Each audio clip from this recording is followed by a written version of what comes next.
నమస్తే. ఇన్నాళ్ళు నన్ను సపోర్ట్ చేస్తూ, ఎంకరేజ్ చేస్తూ మీ ప్రేమని నాకు అందిస్తున్న ప్రతి ఒక్కరికి కృతజ్ఞతలు. అలాగే ఈ వీడియో కూడా ఖచ్చితంగా మీకు ఉపయోగపడుతుంది. లైక్, షేర్ అండ్ సబ్స్క్రైబ్ చేసి మీ సపోర్ట్‌ని నాకు అందించండి. అలాగే ఈ వీడియో పట్ల మీకున్న అభిప్రాయాన్ని కామెంట్ సెక్షన్‌లో కామెంట్ చేసి తెలియజేయండి. ఇప్పుడు వీడియోని చూద్దాం. నమస్తే, వెల్కమ్ టు అవర్ ఛానల్. నేను పద్మిని. ప్రస్తుతంతో పాటు ప్రముఖ ఆధ్యాత్మికవేత్త, నారీసేన ఫౌండర్, దత్త ఉపాసకురాలు, శ్రీపాద శ్రీవల్లభ దత్తపీఠం వ్యవస్థాపకురాలు శ్రీమతి లతా దత్త గారు మనతో పాటు ఉన్నారు. మాట్లాడదాం. నమస్తే అక్క. జై గురుదత్త. శ్రీ గురుదత్త అక్క.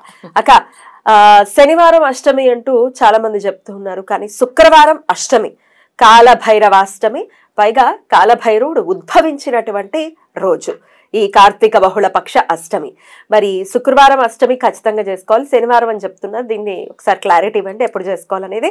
శుక్రవారం అష్టమి అంటే కనుక మరి ఎట్లా ఆ రోజును వినియోగించుకోవచ్చు మీతో? తప్పకుండా పద్మిని, ప్రతి నెల కూడా వస్తుంది, దాన్ని కూడా కాలాష్టమి అంటాం. కానీ ఈసారి వచ్చే అష్టమి కాలభైరవుడు జయంతి, ఆయన జన్మదినం అన్నమాట. కాలభైరవుడిది ముఖ్యంగా అన్ని చోట్ల సెలబ్రేట్ చేసుకుంటాం. నేపాల్లో, శ్రీలంకలో, మన భారతదేశంలో కూడా సెలబ్రేట్ చేసుకునేది కాలభైరవుడిది అష్టమి. కాలాష్టమి చాలా విశేషమైన అష్టమి. శుక్రవారం నుంచి అష్టమి మొదలవుతుంది, శనివారం వరకు ఉంటుంది. కానీ అర్ధరాత్రి నిశీతి కాలంలో, నిశీతి కాలంలో ఎప్పుడైతే అష్టమి ఉంటుందో అప్పుడే దాన్ని కాలాష్టమిగా మనం పరిగణనలోకి తీసుకుంటాం. దీనికి సూర్యోదయము లేకపోతే చంద్రోదయము ఇది కాదు, ఎందుకంటే రాత్రి ఉండాలి. రాత్రి వేళలోనే భైరవుడికి పూజిస్తాం, కాలభైరవుడికి ముఖ్యంగా. ఇప్పుడు మనం చూసుకుంటే నార్త్ ఇండియాలో చాలా చోట్ల కూడా కాలభైరవుడిని చాలా విశేషంగా, మన ప్రతి క్షేత్రంలో కూడా, కాశీలో కూడా కాలభైరవుడు క్షేత్రపాలకుడు కదా కాలభైరవుడే. దేవాలయాలకి ద ప్రొటెక్టర్ ఎవరు అంటే కాలభైరవుడు. మనకి కూడా మన సిన్స్ తొలగించడానికి, మన కర్మలు తొలగించడానికి మనం ప్రయాణం చేస్తూ ఉంటాము, మనం దారిలో కాపాడేది ఎవరంటే కాలభైరవుడే. మన కాలభైరవుడు మనం పిలిస్తే పలుకుతాడు కూడా కాలభైరవుడు. ఆయన ఎలా పిలవాలి ఆ మంత్రం కూడా నేను చెప్తాను. He's a protector of our lives అని చెప్పొచ్చు. అలాగే ఒక సక్సెస్, జీవితంలో ఒక సక్సెస్ గనక మనకు కావాలంటే ఈ రోజుని చక్కగా వినియోగించుకొని కాలభైరవుడిని పూజించాలి. కాలభైరవుడి అనుగ్రహం కావాలి అని అంటే ఈ తిథి, ముఖ్యంగా ఈ రోజు ఆయన పుట్టినరోజు రోజు ఆయన్ని విశేషంగా ఎవరైతే పూజతో, అర్చనతో, అష్టోత్తరంతో, కాలభైరవ అష్టకంతో ఎవరైతే పూజిస్తారో తప్పకుండా కాలభైరవుడి ఆశీస్సులు ఉంటాయి. రైట్. అలాగే ఇలా ఉగ్ర స్వరూపాలుగా చూసేటటువంటి రూపాలు ఎప్పుడు నిషేధ కాలంలోనే, అంటే రాత్రి పూటనే వాళ్ళు ఉద్భవించడం అనేది జరుగుతుంది. ఈశ్వరుడు మరో రూపమే కాలభైరవుడు. ఈశ్వరుడు ఏం చేసేవారు? ఆయన రాత్రంతా కూడా ఆయన సోల్ ప్రొగ్రెషన్ అంటే ధ్యానిస్తూ ఉండేవారు. ఇప్పుడు ఆత్మలతో, ఇప్పుడు మనము కాశీలో చూసుకుంటే మణికర్ణికా ఘాట్లో కాలభైరవుడి రూపంలోనే ఈశ్వరుడు మనకు కనబడతాడు. అంటే అక్కడ ఏదో ఒక రూపంలో ఈశ్వరుడు తిరుగుతూ ఉంటాడు. ఆయన అసలు ఉండేదే ఉగ్రంగా, ఆయన రాత్రంతా చేసేదే ఇది. అంటే ఆత్మలతోని చేసేది, ఆత్మల్ని మళ్ళీ తిరగరాసేది, ఆత్మల్ని పైనకి పంపించేది, సోల్ ప్రోగ్రెషన్ అంతా కూడా చేసేది ఈశ్వరుడే. అది ఎలా ఆయన తీసుకున్న 8 రూపాలు, కాలభైరవుల్లో 8 రూపాలు ఉన్నాయి.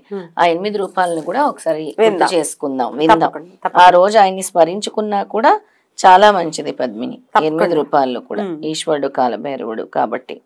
శనివారం అష్టమి అనేది ఒకవేళ శనివారమే చేసుకునేటట్టయితే చేయకండి, నిషిద్ధ కాలంలో ఖచ్చితంగా ఉండాలి కాబట్టి అష్టమి శుక్రవారమే చేసుకోండి. శనివారం వరకు అష్టమి ఉన్నా కూడా అది పరిగణనలోకి రాదు. భైరవుడిని మీరు శుక్రవారం సాయంత్రం నుంచే పూజించుకోవటం మొదలు పెట్టండి. ఎగ్జాక్ట్లీ. మనకు ఉండే కాలభైరవుల్లో అష్టభైరవులు ఉన్నారు.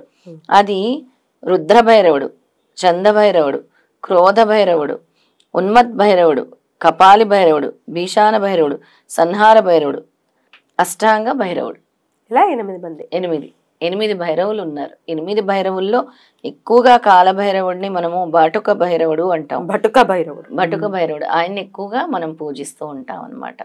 ఆయన్ని ఎక్కువ పూజిస్తాము. ఆయన్ని మనము పిలవగానే, అంటే తొందరగా కరుణించేది కూడా భైరవుడే. మనకి చాలా చోట్ల కూడా మద్యాన్ని ఇస్తారు. ఆయన భైరవుడు ఎప్పుడు ఎలా ఉంటాడు? ఆయన సేవించేది మద్యం. అందుకే ఆయనకి తొందరగా కోరికలు ఫలించాలన్నా కూడా మద్యాన్ని సేవిస్తాడు అంటారు.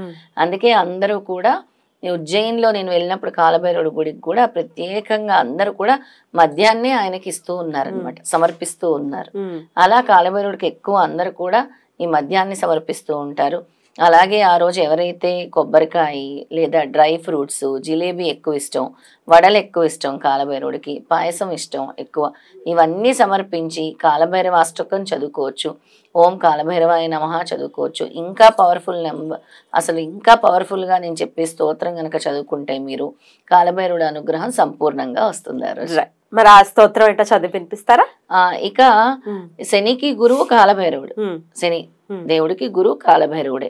అలాగే రాహు దోషాలు, శని దోషాలు ఉన్నా కూడా కళాష్టమి రోజు ఎవరైతే వెళ్ళి అక్కడ దేవాలయాల్లో ఆవ నూనె సమర్పిస్తారో, అలాగే నల్ల నువ్వులు ఎవరైతే సమర్పిస్తారో ఈ దోష నివృత్తి కూడా జరుగుతుంది. అద్భుతం. ఆవ నూనెకి అంటే ఆవ నూనె దీపారాధనకి వినియోగించండి అని ఇచ్చేయచ్చా? దీపారాధనకి వినియోగించుకుంటారుగా దేవాలయాల్లో. అది ఓన్లీ కాలభైరవుడి గుడిలోనా, ఏ గుడిలో అయినా? కాలభైరవుడి గుడిలోనే ఇవ్వాలి. కాలభైరవుడి గుడిలోనే ఆ రోజు ఎక్కడుందో కాలభైరవుడి గుడి చూసుకొని మీ సకల దోషాలు, శని దోషాలు నివృత్తి అవ్వాలన్నా, రాహు దోషాలు నివృత్తి అవ్వాలన్నా, ఇలాంటి అష్టమి కోసం ఎదురు చూస్తూ ఉంటారు. వెళ్ళి ఎక్కడుందో గుడి తెలుసుకొని అక్కడ మీరు ప్రదక్షిణలు చేసుకొని నేను చెప్పే మంత్రం చదువుకొని జపం 108 సార్లు జపం చేసుకొని వీటిని అక్కడ దాన రూపంలో దేవాలయంలో దీపాలకి వినియోగించండి అని చెప్పండి. అలాగే చెప్పి అక్కడ పూజారి ఎవరైతే ఉంటారో, పంతులు గారు ఎవరైతే ఉంటారో అక్కడ సమర్పించేసి దానంలాగా ఇచ్చేసి, అలాగే అక్కడ గుమ్మడికాయ, బూడిద గుమ్మడికాయ దీపం ఎప్పుడు నేను చెప్తూ ఉంటాను, ఈ రోజు పెట్టుకునే వాటికి సాక్షాత్తు అమ్మవారి చండీ హోమం చేసినంత ఫలితము, అలాగే మీకు సకల దోషాలు కూడా నివృత్తి అవుతాయి అన్నమాట. బాబా అద్భుతం. చండీ హోమం చేయాలి అంటే చాలా సమయం పెట్టేటటువంటి పరిస్థితి ఉంటుంది, ఎంతో కొంత డబ్బు ఖర్చు అయ్యేటటువంటి పరిస్థితి. దానికి ప్రత్యామ్నాయంగా ఈ దీపారాధన, బూడిద గుమ్మడికాయలో దీపారాధన ఖచ్చితంగా చండీ హోమం చేసినటువంటి ఫలితం ఇస్తుంది అని చెప్తున్నారు. ఖచ్చితంగా ఇస్తుంది. ఒకవేళ మేము కాలభైరవుడి దేవాలయాలకు వెళ్ళలేము అనేవాళ్ళు ఆ రోజు ఇంట్లోనే చక్కగా 2 పళ్ళాలు తీసుకొని బూడిద గుమ్మడికాయని 2 ముక్కలుగా చేసి లోపల ఉన్న గుజ్జు మొత్తం తీసేసి దానికి పసుపు రాసి, అలాగే పైన గంధము కుంకుమ బొట్లు పెట్టి దాని నిండా ఆవ నూనెతో నింపేసేయండి. ఒత్తులు వేయండి. ఒత్తులు వేసేసి దీపం వెలిగించండి. ఇంట్లో పెట్టుకోవచ్చు. ఇంట్లో పెట్టుకుంటే మంచిదే, బయట గుమ్మం దగ్గర పెట్టుకుంటే ఇంకా మంచిదే. ఇప్పుడు మన కార్తీక మాసం పెట్టుకోవచ్చు, అలా కూడా పెట్టుకోవచ్చు. అంతసేపు వెలుగుతుంది. ఆ స్తోత్రాన్ని కూడా నేను ఇప్పుడు చెప్తాను. చిన్న గుమ్మడికాయ అయినా పర్వాలేదాక ఈ సైజ్ లో తీసుకో. చిన్న గుమ్మడికాయ అయినా చక్కగా ముద్దుగా ఉంటుంది, అటు ఇటు పెట్టుకోవచ్చు, గుమ్మం దగ్గర పెట్టుకోవచ్చు. చేస్తే నూనె బోల్డ్ అంత అవుతుంది కదా. అవును, బోల్డ్ అంత. స్తోత్రం మనము కాలభైరవుడిని ఆ రోజు పిలిచి ఆయన్ని స్మరించుకునే స్తోత్రము ఓం ఐం హ్రీం క్లీం చాముండాయ విచ్చే ఓం భైరవాయ నమః. అటు అమ్మవారిని పార్వతీదేవిని కూడా పూజించాల్సిన రోజు, లక్ష్మీదేవిని పూజించాల్సిన రోజు. ఆ రోజు అష్టమి రోజు ఎక్కువ అమ్మవారిని పూజిస్తాము. కాలభైరవుడితో పాటు ఎప్పుడు పార్వతీదేవిని పూజించాలని మా శాస్త్రాలు చెప్తున్నాయి.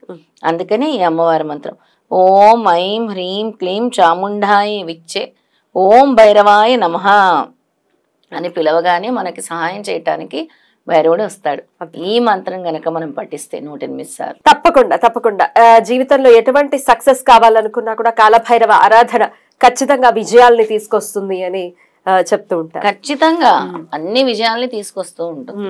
ఇప్పుడు కాలానికి అధిపతి అని గురుదేవులు స్వయంగా చెప్పారు. శ్రీపాదుని మనం పూజించాలి, సంతృష్టి చెందాలి అని అంటే ఆయన్ని స్తుతించాలి, ఆయన్ని పూజించాలి, ఆయన్ని స్మరించుకోవాల్సిన రోజే కాలభైరవాష్టమి. బ్యూటిఫుల్ అక్క, చాలా అద్భుతంగా వివరించారు. ఖచ్చితంగా శుక్రవారం అష్టమి వస్తోంది కాబట్టి ప్రతి ఒక్కరు ఈ రోజును వినియోగించుకోవాలి అని మనస్ఫూర్తిగా మనవి చేస్తూ కృతజ్ఞతలక్క. నమస్తే. నమస్తే.